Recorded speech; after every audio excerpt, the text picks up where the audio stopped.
The stench of stale waste and decaying matter hung heavy in the air, a grim welcome to those entering the peasants' hovel. Inside, the scene was even more disheartening.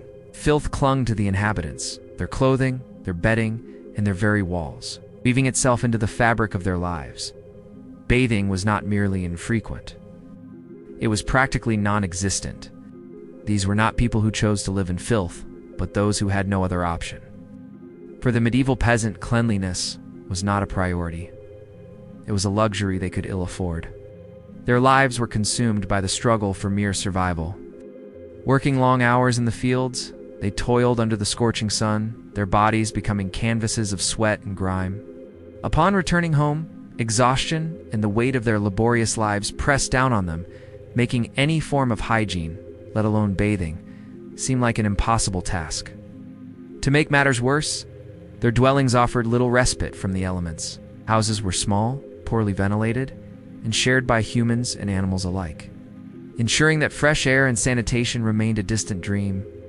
Life for the medieval peasant was a cycle of toil, sweat, and an inescapable grime. The concept of bathing was not lost on them. In fact, they understood its importance in maintaining health and hygiene. However, the harsh realities of their existence made bathing a near impossibility. For them, cleanliness was not a choice. It was a necessity dictated by their environment and way of life. To exist in such squalor would be unbearable for most of us, leading us to question how these people endured day after day. Yet they were not only surviving, but thriving in these conditions. They were adapting to a life that many would consider intolerable. And while we may judge their practices today, we must also recognize the strength and resilience that allowed them to survive in such conditions. Their lives serve as a stark reminder of the privilege that cleanliness and basic hygiene represent. In a world where access to clean water and sanitation is still a challenge for many, we must acknowledge that the struggle for these basic necessities is far from over. The story of the medieval peasants is not just a historical curiosity. It is a mirror reflecting our own societal values and priorities. When we look back at the squalor they endured, we must confront the uncomfortable truth that similar conditions still persist in our world today. Access to clean water, sanitation, and basic hygiene is not a luxury. It is a fundamental human right, and the story of the medieval peasant serves as a powerful reminder of this truth. We can learn from their struggle and strive to create a better future where everyone has the opportunity to live in dignity and with the basic necessities that we all deserve. As we reflect on this grim chapter of history, we must ask ourselves, what can we do to ensure that the hardships of the past do not repeat themselves in our present or future? How can we work towards a world where everyone has access to the basic necessities of life? By understanding the struggles of the medieval peasant, we can pave the way for a better future for all. Their story should not be forgotten, but used as a catalyst for positive change. Only through collective action and a commitment to justice can we ensure that the dark days of filth and despair become a thing of the past. It's time to turn the page on history and write a new chapter of hope, cleanliness, and dignity for all.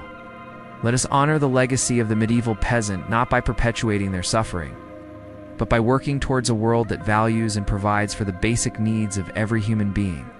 The time to act is now. The future we envision awaits us, and together we can make it a reality. During the Middle Ages, bathing became less of a necessity and more of a luxury.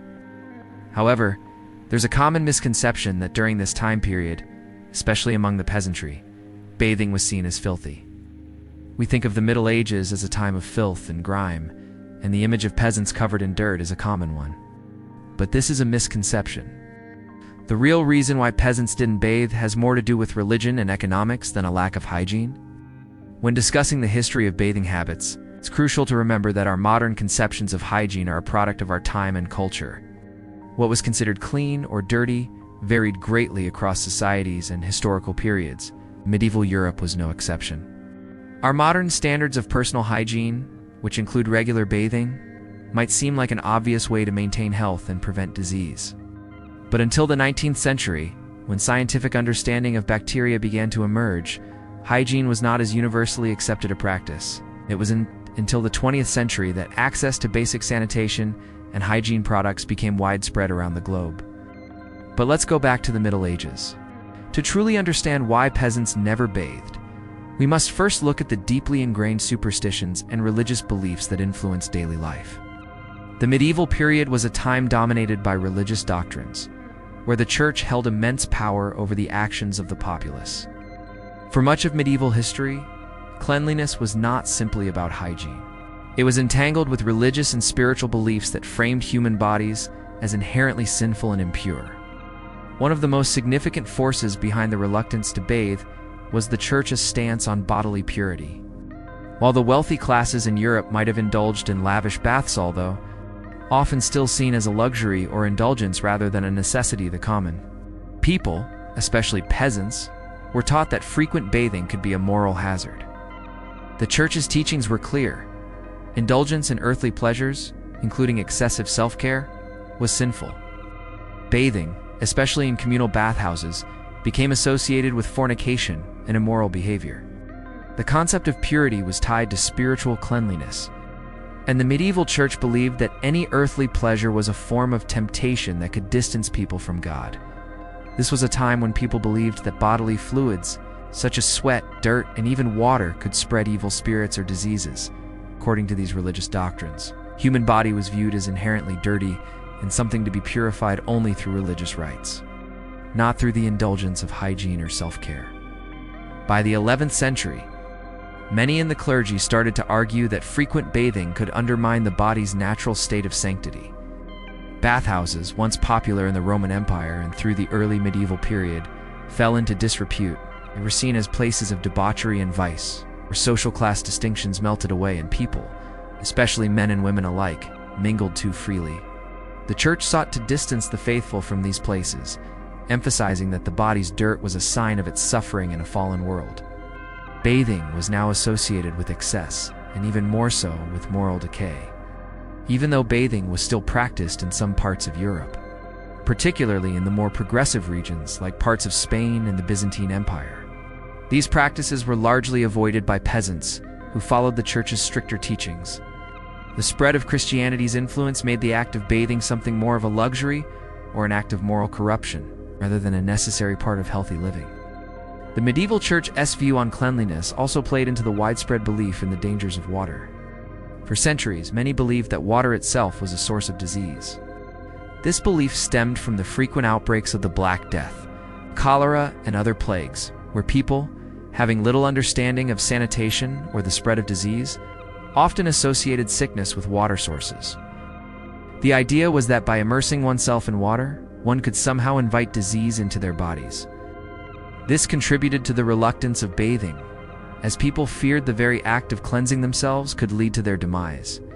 With the rampant diseases that plagued medieval Europe, it was an easy conclusion for many to draw that water was inherently dangerous. Moreover, the idea of cleanliness through bathing was, to a large extent, limited to the wealthy. In the cities where public bathhouses existed, they were often overcrowded, unsanitary, and ill-kept, adding to the perception that water could be a carrier of disease. But the peasant, living in rural areas far removed from these bathhouses, had neither the means nor the inclination to question these superstitions or the theological arguments behind them. The fear of contamination, mixed with the church's teachings on bodily purity, kept them from ever considering bathing as something to pursue. The early medieval period was marked by grim realities: wars, famine, and disease, where the survival of one's life was a day-to-day battle.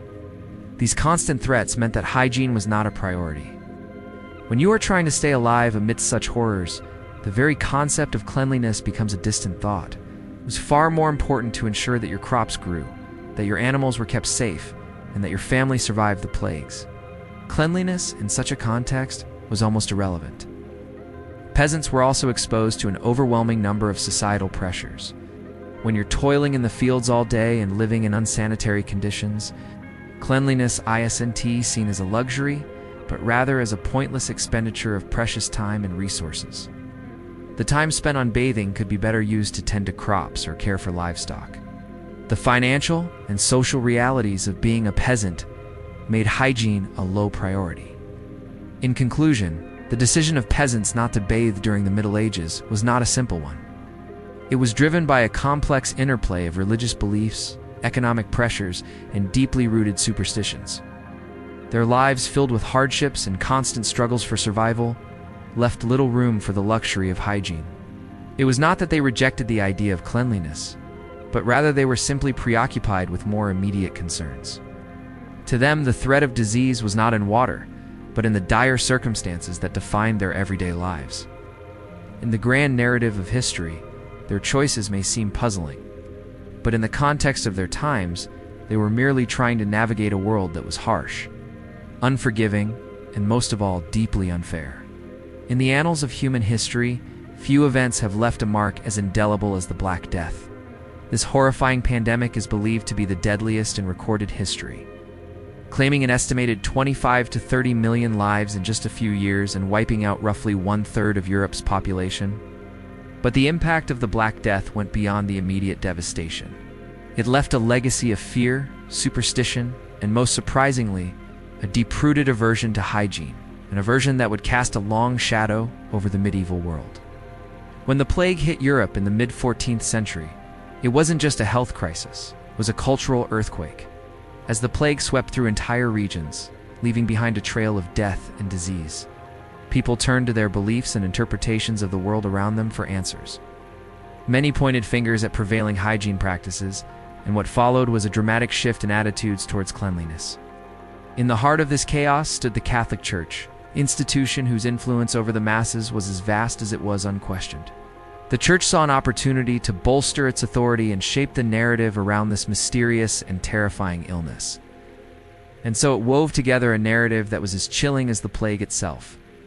The Church taught that the Black Death was God's punishment for humanity's sins, a divine retribution for a world that had strayed too far from the path of righteousness.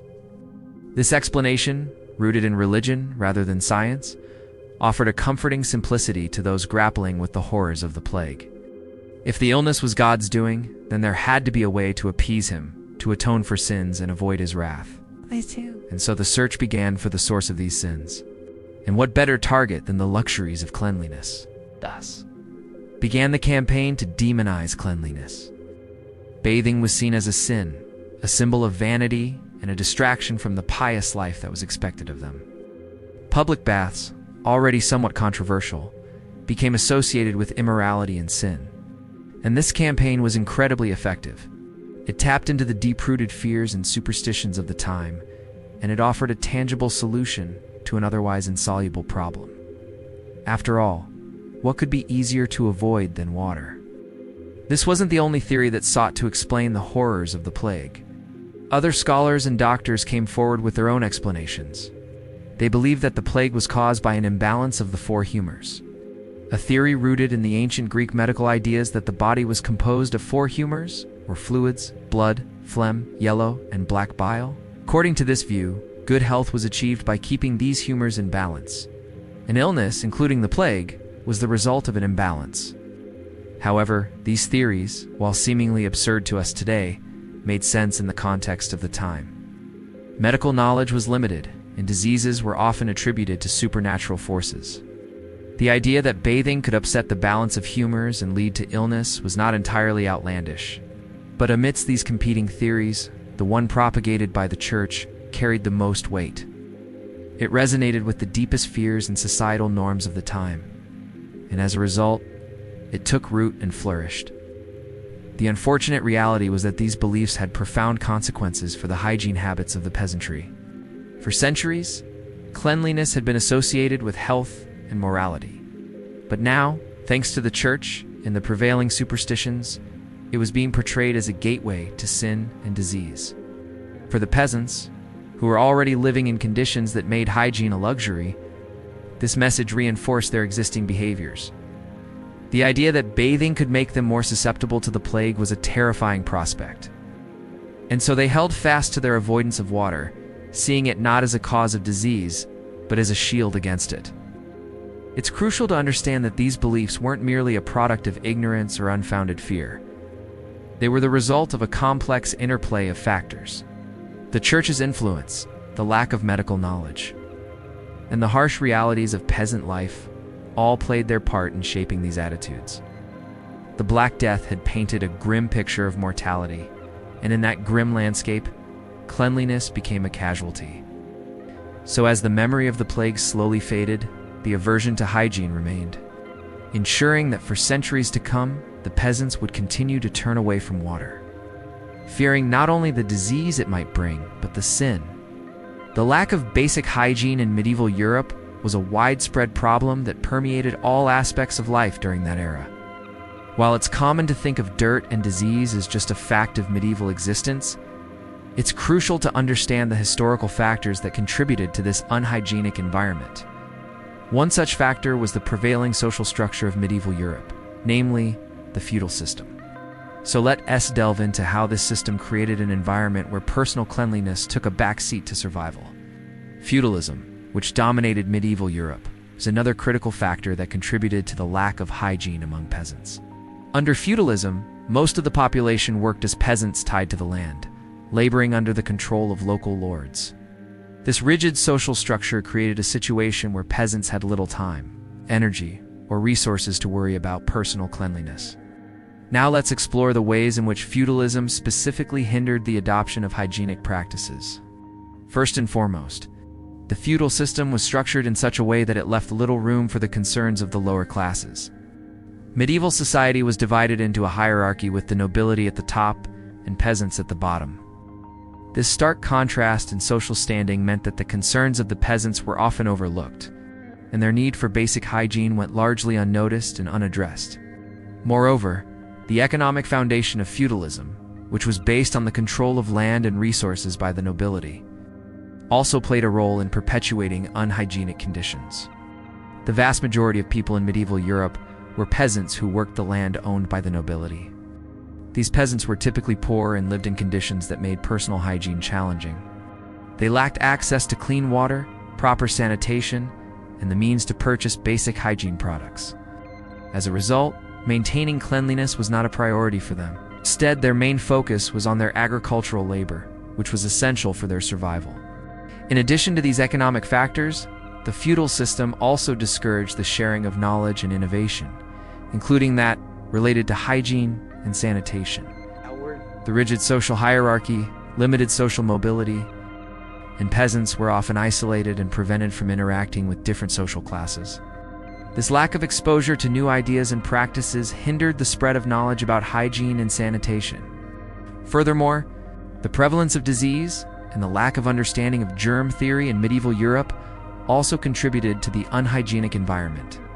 People in medieval Europe had little understanding of the causes of disease and the role of hygiene. In preventing the spread of illness, the lack of scientific knowledge meant that basic hygiene practices such as hand washing and the use of disinfectants were not widely adopted. Instead, they relied on traditional beliefs and practices that did not emphasize cleanliness. Another aspect of the feudal system that hindered the adoption of hygiene practices was the lack of centralized government and public health infrastructure. Medieval Europe was decentralized, and local lords had varying degrees of control over their territories. This lack of uniformity meant that there were no standardized regulations or systems in place to promote hygiene and sanitation. Consequently, public health initiatives were limited, and the overall living conditions in medieval Europe remained unsanitary. In conclusion, feudalism played a significant role in creating an environment in medieval Europe where personal hygiene was not prioritized. The rigid social hierarchy, economic disparities, limited social mobility, lack of scientific knowledge, and absence of public health infrastructure all contributed to the unhygienic conditions that prevailed during this period. Understanding how these historical factors shaped hygiene practices helps us appreciate the challenges faced by people in medieval Europe and the progress that has been made in promoting cleanliness and public health over the centuries. I hope you found this video informative. If so, please don't forget to like and subscribe.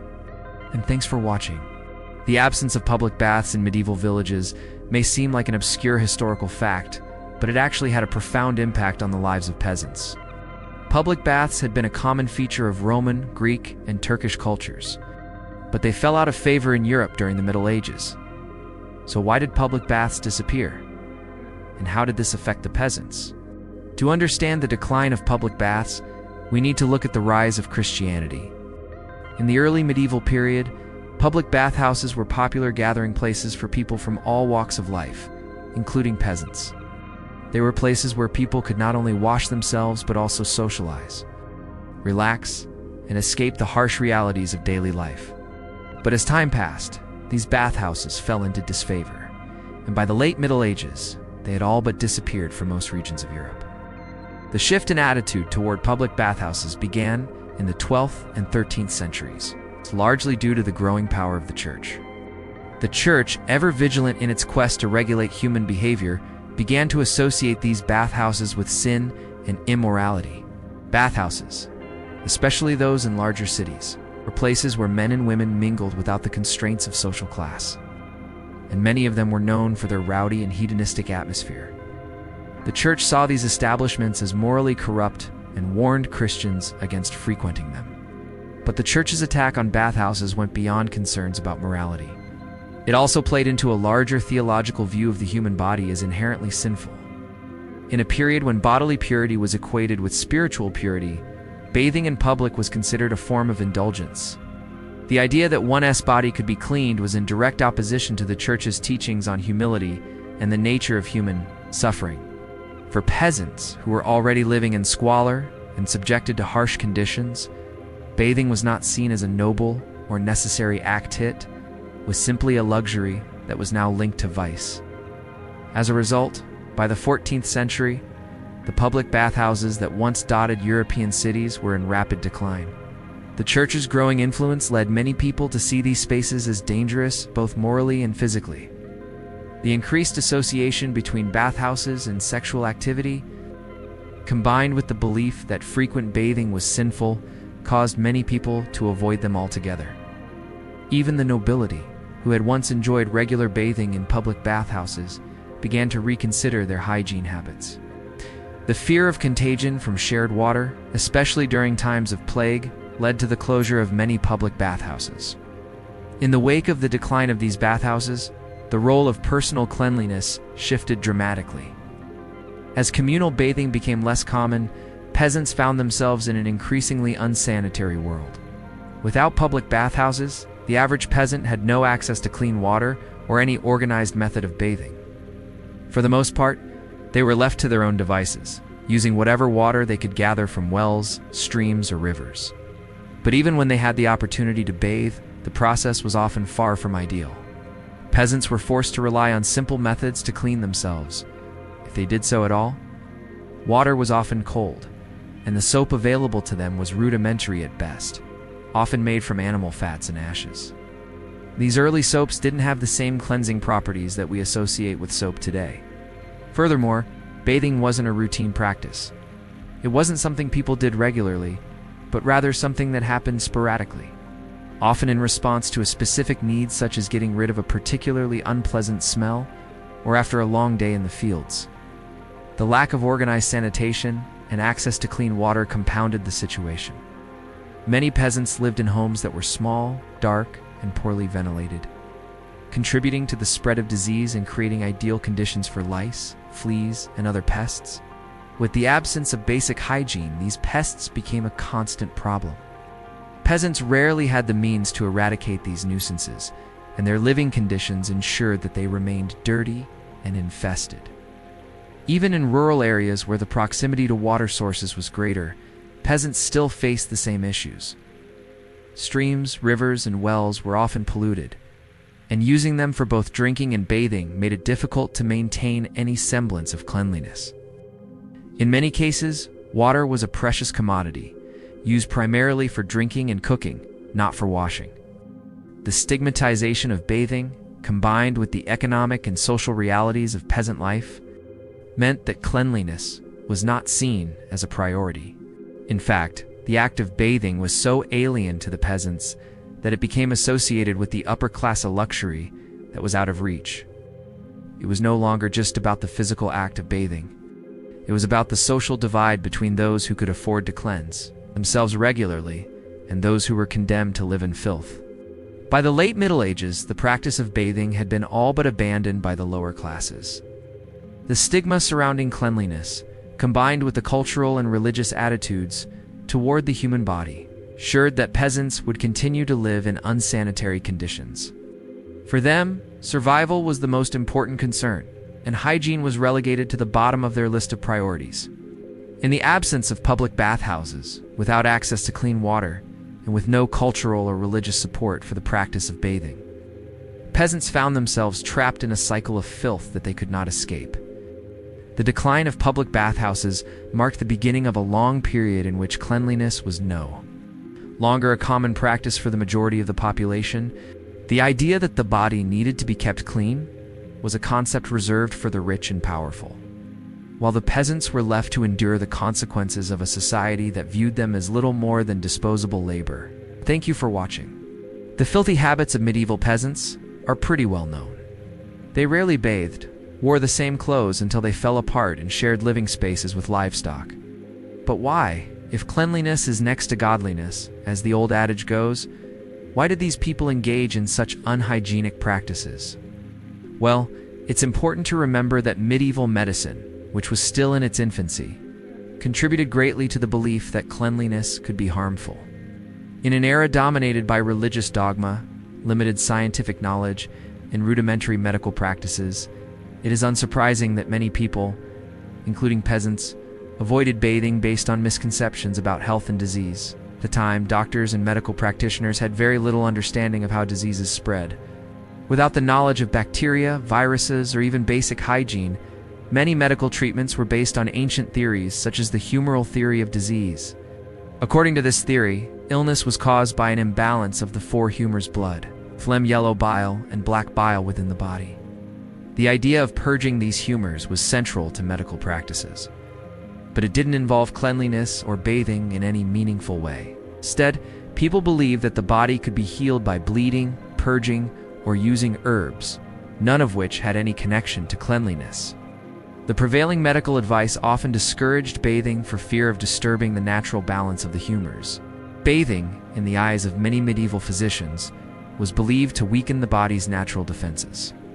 For instance, immersing oneself in hot water was thought to open the pores and release the body's humors, leaving the individual susceptible to disease. This belief became even more entrenched during outbreaks of disease like the Black Death. People, especially the lower classes, had little access to the medical knowledge we take for granted today. Instead, they were forced to rely on superstitions and practices that seemed, at the time, to offer a semblance of safety. The church, too, contributed to the confusion surrounding hygiene. Religious teachings about the purity of the body often conflicted with any attempts to encourage bathing. The church, with its heavy influence on medical and social practices, believed that cleanliness could be a sign of vanity or indulgence. When disease outbreaks occurred, many people turned to the church for guidance. They were often told that suffering was a form of penance and that cleanliness was not necessary for the soul's salvation. This religious interpretation of hygiene further cemented the belief that personal cleanliness was indeed essential for survival or well-being. Additionally, the lack of scientific understanding of how diseases were transmitted contributed to the belief that bathing could lead to illness. In the absence of knowledge about germs or pathogens, medieval people believed that diseases spread through bad air or miasma, a term used to describe foul odors that were thought to carry sickness. Bathing, especially in public bathhouses or communal water sources, was thought to invite miasma into the body. This was a particularly widespread belief during the time of the Black Death, when people were desperate for explanations of the plague's rapid spread. The association between water and disease was further reinforced by the frequent belief that the water itself was tainted with the plague, and thus, using it could bring the disease into one's body. Furthermore, the medical establishment of the time was far from what we would consider a trustworthy or effective system today. Medieval physicians were often poorly trained, relying on outdated methods passed down from ancient Greek and Roman texts, which did not necessarily account for the realities of the diseases that were actually affecting people. Treatments were often based on faulty assumptions, such as the belief that illness was caused by an imbalance in the body's humors, or that the best way to ward off disease was by avoiding the very thing that we now know is critical for hygiene: clean water. In many ways, the misunderstanding of hygiene and disease during the Middle Ages was a tragedy in itself. The absence of clean water, coupled with poor medical advice, left peasants vulnerable to illnesses they could neither prevent nor understand. Misconceptions about hygiene and cleanliness ensured that the practice of bathing was not seen as a necessary part of health, but as an indulgence or even a risk. In a society where life was already harsh and survival was the primary concern, focusing on cleanliness seemed like a luxury that no one could afford. Additionally, medieval people often turned to other, less sanitary practices in the hope of staying healthy. For example, they used herbal remedies and potions, some of which were more dangerous than helpful, often relying on superstitions or folk medicine passed down through generations. While some remedies may have had marginal benefits, they were largely ineffective against the rampant diseases that plagued the population. The medical knowledge of the time simply wasn't sufficient to address the root causes of illness, and the lack of proper hygiene of peasants only compounded the problem. Doctors often prescribed bloodletting, which was believed to cleanse the body of toxins and restore balance. But this practice did little to improve hygiene or health. It was seen as a necessary treatment for many illnesses, including fever and the plague, but it was ultimately more harmful than helpful. The focus on balancing the humors rather than addressing the underlying causes of disease, like bacteria or viruses, meant that medieval medicine failed to prevent the spread of deadly illnesses.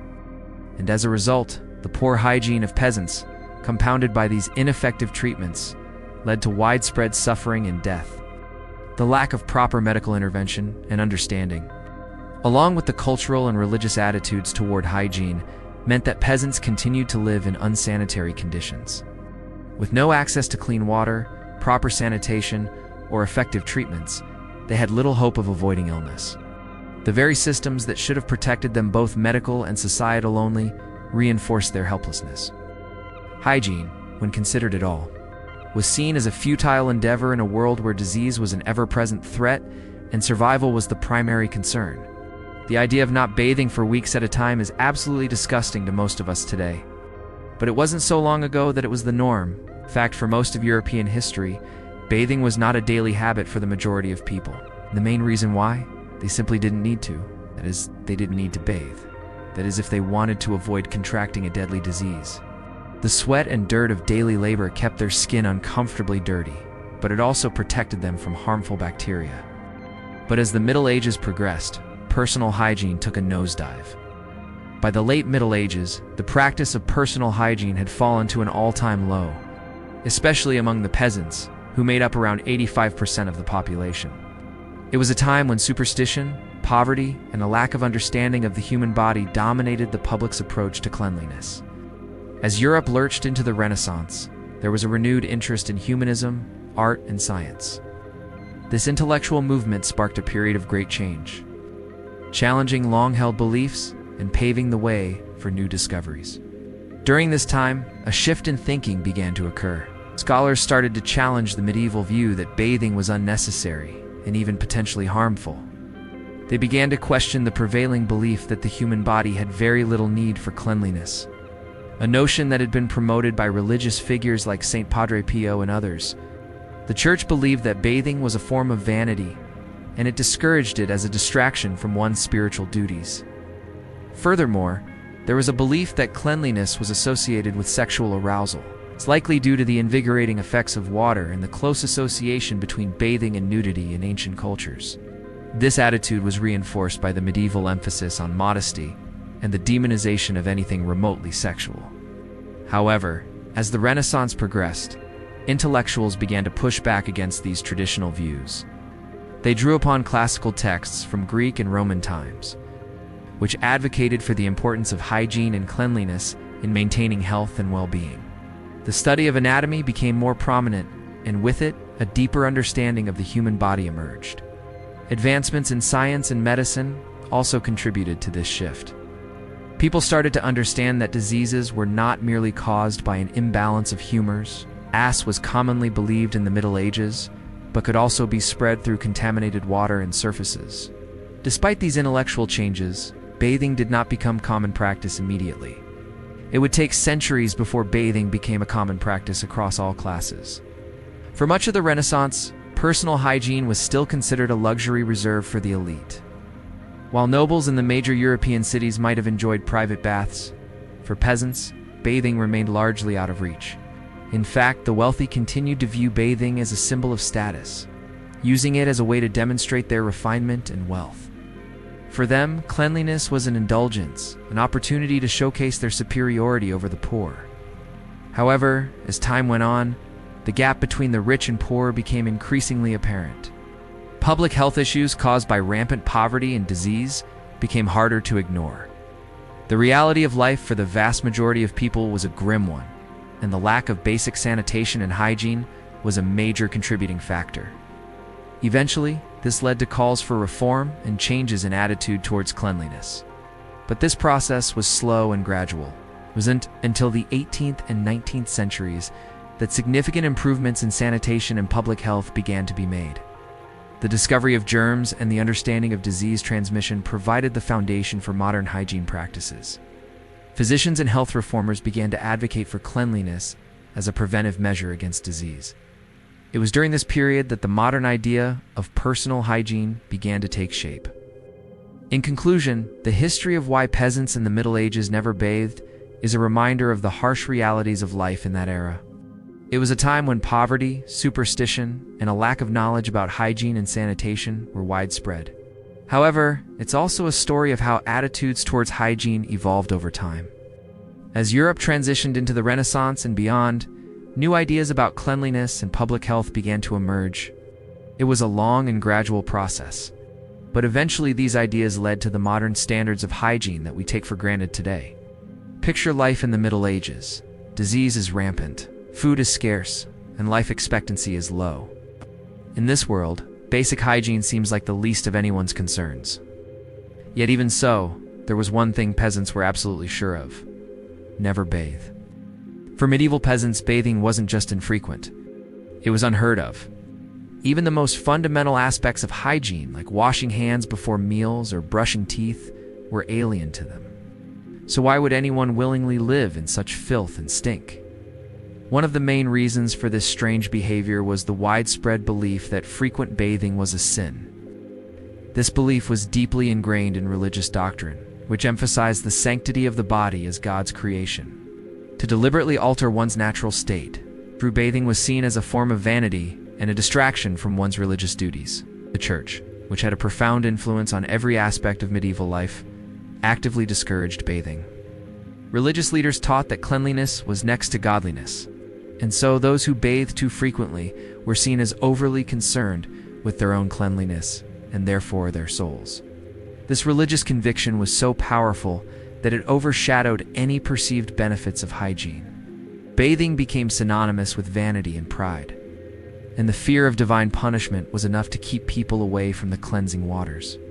Beyond religious beliefs, social hierarchy played a crucial role in shaping hygiene practices. In medieval Europe, society was rigidly stratified, with the nobility at the top and peasants at the bottom. The nobility enjoyed a lavish lifestyle and had access to luxuries like indoor plumbing, while peasants lived in abject poverty and had no such conveniences. Bathing was seen as a luxury reserved for the wealthy, and peasants who were generally poor and uneducated were unaware of any supposed health benefits of hygiene. Furthermore, the feudal system that dominated medieval Europe discouraged peasants from improving their living conditions. They were tied to the land they worked and were not allowed to travel or pursue better opportunities elsewhere. This lack of mobility meant that the cycle of poverty was hard to escape, and hygiene was simply not a priority for those struggling to survive. The prevailing medical ignorance of the time also contributed to the acceptance of such unsanitary practices. The scientific understanding of hygiene and its impact on health was rudimentary at best. Germs and diseases were not understood, and the connection between cleanliness and good health was not established. On the contrary, some believed that dirt and filth could actually help protect the body against illness. This misguided belief was based on the theory of humorism, which held that the body was composed of 4 humors, and keeping these humors in balance was essential for good health. Bathing was seen as a way to balance these humors, and therefore, illnesses like cholera and typhoid fever were often treated with more bathing. Ironically, this practice only made things worse and endangered the already precarious health of medieval peasants. In conclusion, the decision to never bathe was not a conscious choice made by medieval peasants. Rather, it was the result of a confluence of factors, including religious beliefs, social norms, and medical ignorance. Each of these elements played a significant role in creating a culture where hygiene was not just neglected, but actively discouraged. For the peasants of medieval Europe, survival was the ultimate challenge. And in their struggle to stay alive, basic hygiene took a back seat.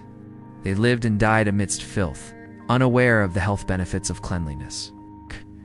Their story is a stark reminder of the power of circumstance and the importance of education and awareness in shaping our daily practices. But if you thought that was interesting, you should check out this video on the strange ways people coped with illnesses in the past, or this video on the bizarre punishments people faced for breaking the law. Don't forget to subscribe for more journeys through time. Life in the Middle Ages was tough, and if you didn't follow the rules, you risked being sent to one of history's most terrifying execution chambers. Join us as we reveal the shocking and unsanitary conditions that medieval peasants had to endure. The Middle Ages were a time when disease ran rampant, and the living conditions of peasants were absolutely filthy. To make matters worse, their diets consisted of stale and rotten food, leading to malnutrition and illness. It was a time when basic hygiene was not practiced, and the stench of human waste and decaying animals filled the air. But believe it or not, things could get much worse. If you were accused of breaking the law, your punishment could include a trip to the execution chamber. Imagine being locked up in a tiny cell with no bed, just a small hole dug out for a toilet. Now picture this, all the waste from the cell above you seeping down and mixing with the rainwater that trickles through the cracks in the ceiling. That's just the beginning. As the rain pours down, it mingles with the urine used to clean the floors, creating a disgusting sludge that covers everything in sight. The only thing separating you from the pigs outside is a flimsy wooden door. And when they root around, their sharp little tusks can poke through the cracks, scratching and biting anyone unfortunate enough to be in their way. To top it all off, there's the unsettling knowledge that the executioner is watching from the shadows, ready to pounce at any moment. But why were people sent to these horrific places? Well, during the Middle Ages, many people were put to death for crimes we might find ridiculous today. Heresy, for example, was a capital offense.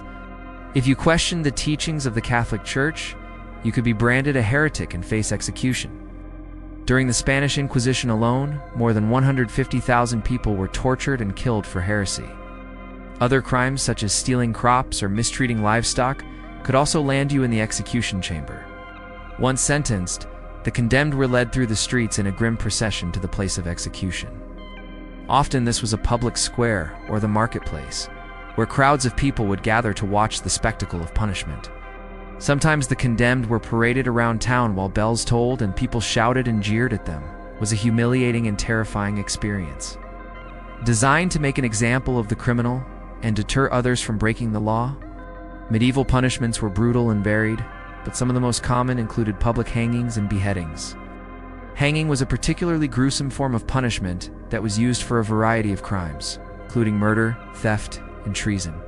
The condemned would be tied up and suspended by a rope around their neck, left to dangle and slowly strangle to death. Sometimes the rope was made to break the person's neck instantly, but often it was not strong enough, and the execution would be drawn out over several minutes.